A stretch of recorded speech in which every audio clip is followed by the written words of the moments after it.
Halo, assalamualaikum warahmatullahi wabarakatuh. Selamat datang kembali di channel YouTube Kamar Sablon Digital. Salam berkreasi. Jadi teman-teman, hari ini seperti biasa gue ada di tokonya si kreasi.id.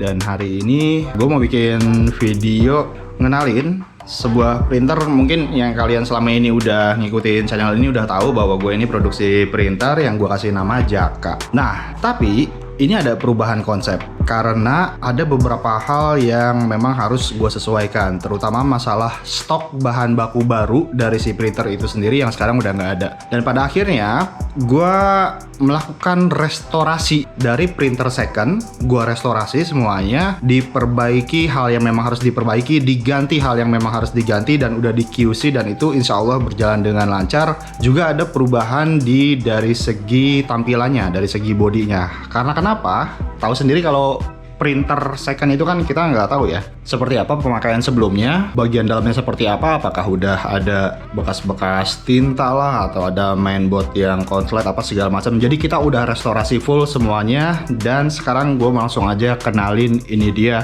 printer DTF Jaka. Dah, itu aja, namanya nggak perlu ada embel-embel, pokoknya printer DTF Jaka. Silahkan dilihat.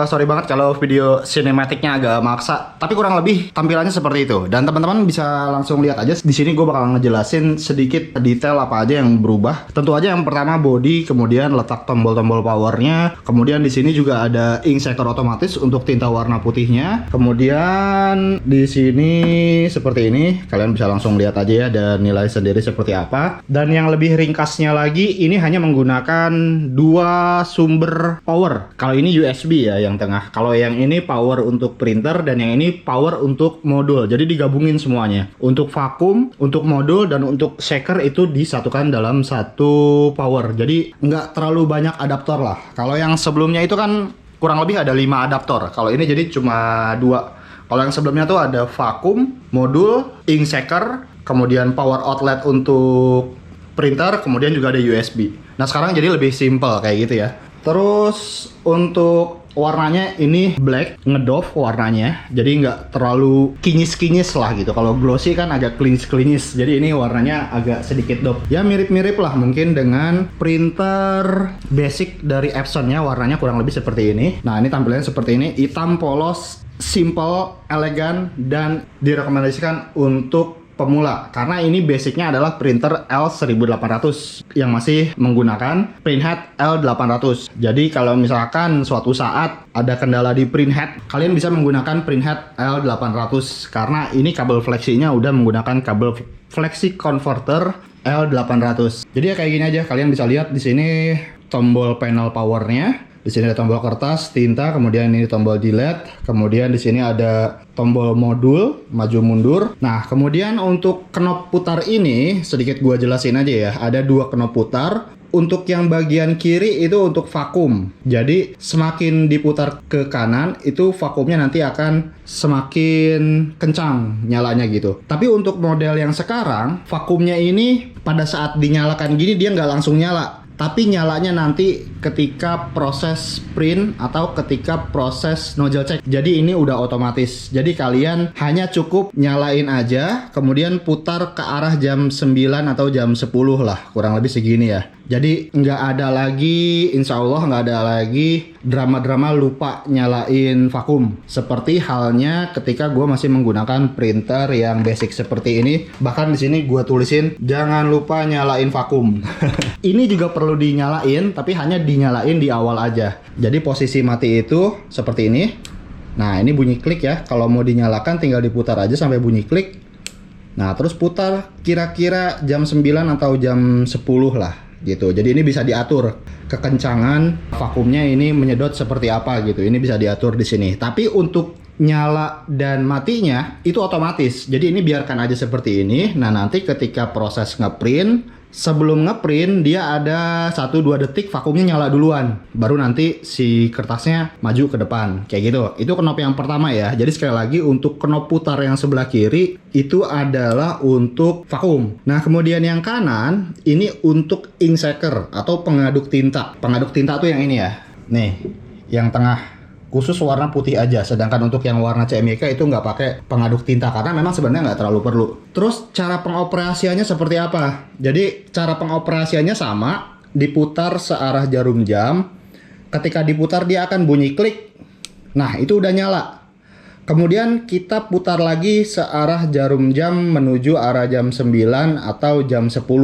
Atau semakin diputar ke arah kanan atau searah jarum jam, maka nanti putaran si ink shakernya ini atau si pengaduk tintanya ini dia bakal lebih kencang. Untuk rekomendasi ini sama halnya dengan si vakum. Cukup diputar di jam 9 seperti ini atau jam 10 ya, kurang lebih seperti itu. Nanti bisa disesuaikan aja sama teman-teman. Terus keunggulannya untuk si tinta atau pengaduk tinta otomatis ini sama halnya dengan vakum. Dia otomatis. Otomatisnya jadi seperti ini teman-teman. Pada saat ini dinyalakan, dia akan mengaduk, si dinamonya ini akan berputar selama 15 detik. Oke, itu yang pertama. Kemudian setelah nyala 15 detik, dia akan mati selama 30 detik. Nah, siklusnya jadi seperti itu. Nanti baru nyala lagi 15 detik lagi, mati lagi 30 detik lagi, nyala lagi 15 detik lagi, mati lagi 30 detik lagi. Jadi siklusnya adalah akan seperti itu terus secara berulang-ulang. Dan ini memudahkan kalian untuk menjaga atau memaintain si tinta putih agar tidak mengendap. Kurang lebih seperti itu ya. Jadi makanya kenapa gue bilang ini cocok untuk pemula, karena memang dimudahkan dari segala halnya. Dari mulai tinta pengaduk yang otomatis, kemudian dari vakumnya juga otomatis. Karena ada kemungkinan untuk para pemula itu kadang-kadang suka lupa nyalain vakum. Karena kalau kita lupa nyalain vakum, itu ada kemungkinan nanti pad film itu ngangkat, dan ketika ngeprint nanti si printhead itu bisa nyeret si si pad film yang ada di bawah sini karena kita lupa nyalain si vakumnya. Kurang lebih kayak gitu teman-teman. Jadi bisa dilihat lagi. Nah, terus untuk maintenance nih, untuk maintenance misalkan kita pengen ngebersihin bagian bawah printhead itu gimana bang? Itu gampang. Kita tinggal nyalain aja printernya. Nanti sesaat si rumah printhead ini bergerak ke tengah, kita cabut kabel power si printheadnya. Maka dia nanti printheadnya akan berhenti gitu kan. Baru printheadnya tinggal kita geser aja ke bagian kiri dan kita buka di bagian sini. Nah, kita bisa ngintip. Nanti kita bersihkan bagian bawah printheadnya dari sini menggunakan stick wiper kayak gini. Oke, dikasih cairan cleaner baru kita bersihkan dari sini aja, dari lubang sini. Jadi lebih mudah tuh. Oke ya. Jadi digeser ke kiri kayak gitu. Kemudian kalau misalkan bang, kalau misalkan bersihnya pengen di tengah bisa nggak? Bisa. Nah, caranya kayak gini nih teman-teman. Jadi ini sekaligus mau ngasih tahu, ini ada tray atau tambahan untuk tempat pad holdernya. Ini cuma dicopot kayak gitu aja. Jadi kalau tanpa ini dia depannya buntung. Nah, kalau untuk masangnya ini tinggal dimasukin aja ke bawah. Set, kayak gitu gampang. Dah, selesai kayak gitu ya. Nah, sekarang balik lagi ke pertanyaan tadi. Sebentar, ada paket. Biar lebih gampang kita pasang ini dulu chest holder. Karena kalau untuk buka vakum itu butuh 2 tangan ya. Oke, jadi sekarang gue bakal ngasih tahu atau bakal ngajarin kalian bagaimana caranya melepas vakum. Jadi optionnya gini, untuk ngebersihin bagian bawah printhead, kalian bisa geser ke sebelah kiri seperti yang tadi gua ajarin. Tapi kalau misalkan kalian membuka vakum ini pun bisa. Yang pertama, kita lepas dulu di sini kayak ada semacam colokan untuk si vakumnya ya. Kita lepas aja dulu di sini. Kelihatan nggak? Nah, ini ada colokan. Kita lepas aja.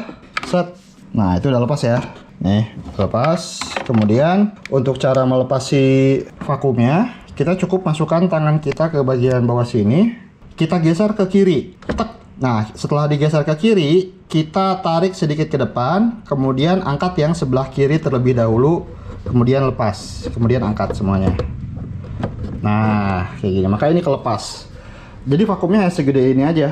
Nah ini udah lebih leluasa kalau misalkan kita mau melakukan cleaning di bagian sini. Itu lebih enak sih sebenarnya kalau menurut gua ya. Nah oke udah, kemudian kita akan pasang lagi si vakumnya. Caranya sama seperti tadi pada saat ngelepasin. Kita masukin dulu agak ke kiri. Kita masukin dulu yang sebelah kanan sini nih.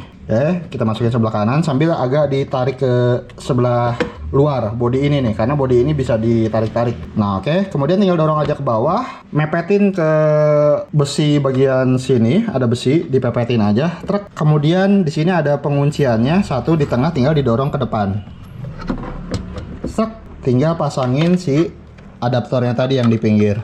Udah selesai. Gitu aja cara pasangnya. Kemudian tinggal dipasang si extended tray-nya di bagian depan vakum. Ini tinggal dimasukin aja ke dalam sini, karena di dalam sini tuh ada kayak semacam celah ya. Mungkin set. Nah, udah siap beroperasi dan tampilannya jadi seperti ini. Oke, jadi teman-teman, kurang lebih seperti itu aja pengenalan untuk si printer DTF Jaka. Gua nggak mau pakai embel-embel nama yang macam-macam biar teman-teman lebih gampang menyebutinya. Nah, untuk kelengkapannya, selain kalian dapat printer ini, di gua itu gua menyediakan dua jenis paket. Ada paket 1 dan paket 2. Paket 1 itu adalah printer dan bahannya. Bahan yang dimaksud adalah tinta, powder, pad film, cleaner, alat maintenance, semuanya lengkap, termasuk seperti DTF hand tools yang ini, sorry. Kemudian kalau ini namanya stick cleaner, DTF stick cleaner. Kemudian juga dapat damper cadangan. Nah, ini cleanernya tinta putih, cyan, magenta, yellow. Kemudian ada juga dapat suntikan-suntikan seperti ini untuk maintenance. Kemudian ada suntikan yang kerucut, menggunakan model kerucut seperti ini. Ini untuk sedot damper. Nah ya, suntikan 5 mili seperti ini. Jadi lengkap. Paket 1 itu kelengkapannya adalah seperti itu. Termasuk, oh ya, dapat pad holder juga ya untuk paket 1 ya. Pad holdernya seperti ini, kelihatan nggak ya? Nah, kayak gini ya. Jadi modelnya udah udah besi, dan ini udah enak banget karena di sini ada bearing kanan kiri, 2 buah bearing, sehingga proses penarikan kertasnya jadi lebih ringan gitu. Kemudian untuk paket yang kedua, sama seperti paket pertama tadi, ditambah ada tambahan ini, oven. Jadi ini adalah oven DTF ya. Jadi paket 2 itu bedanya hanya di oven. Bapak Salman sudah datang. Assalamualaikum warahmatullahi wabarakatuh. Oke, paket kedua sekali lagi sama seperti paket pertama tadi, tambah dengan alat sablon, bahan sablon segala macam, ditambah oven. Juga dapat ini, kalau misalkan kalian beli paket 2 dan ada ovennya, itu dapat kayak selang fleksibel yang ini nih, yang warna silver untuk pembuangan. Karena ini kan nanti asapnya keluar dari lubang ini ya. Nah, kalian bakal dapat itu sepanjang 5 meter kayak gitu. Kemudian di paketnya juga itu lengkap, ada kayak semacam, gue bilangnya buku sakti sih, tapi bukan buku. Ini cuma kayak semacam lembaran-lembaran panduan untuk penggunaan si printernya. Ada sekitar 3 lembar dan dibagi menjadi 4 tahap. Tahap pertama persiapan printer, tahap 2 sedot damper, tahap 3 install software, kemudian tahap 4 itu cleaning dan nozzle check kayak gitu. Jadi kurang lebih kayak gitu. Terus untuk harganya, untuk paket 1 11.500.000 belum ongkir ya. Udah termasuk packing kayu. Dan paket 2 itu 13.500 gitu ya. Dan itu harga sudah termasuk packing kayu, tapi belum termasuk ongkos kirim dan asuransi. Jadi kalau misalkan kalian berminat, kalian bisa langsung hubungi gua aja. Nomor WhatsApp-nya ada di website www.kreasi.id. Kalian bisa tanya-tanya aja dulu di situ, ngobrol-ngobrol aja dulu. Urusan transaksi nanti aja belakangan. Yang penting kalian ngerti dulu prosesnya, kalian ngerti dulu apa yang kalian beli, dan kalian paham betul plus minus dari si printer DTF yang gua tawarkan dari tadi. Kurang lebih kayak gitu teman-teman. Jadi mudah-mudahan niatan-niatan baik kita semuanya bisa dimudahkan. Mudah-mudahan apa yang gue sampaikan bisa bermanfaat dan bisa jadi penyemangat buat teman-teman yang mau memulai usaha sablon DTF di rumah ataupun dimanapun yang kalian inginkan. Insya Allah kita nanti akan ketemu lagi di video-video berikutnya. Assalamualaikum warahmatullahi wabarakatuh. Salam berkreasi. Salam berkreasi, man. Salam berkreasi. Bapak-bapak banget pakai jempol.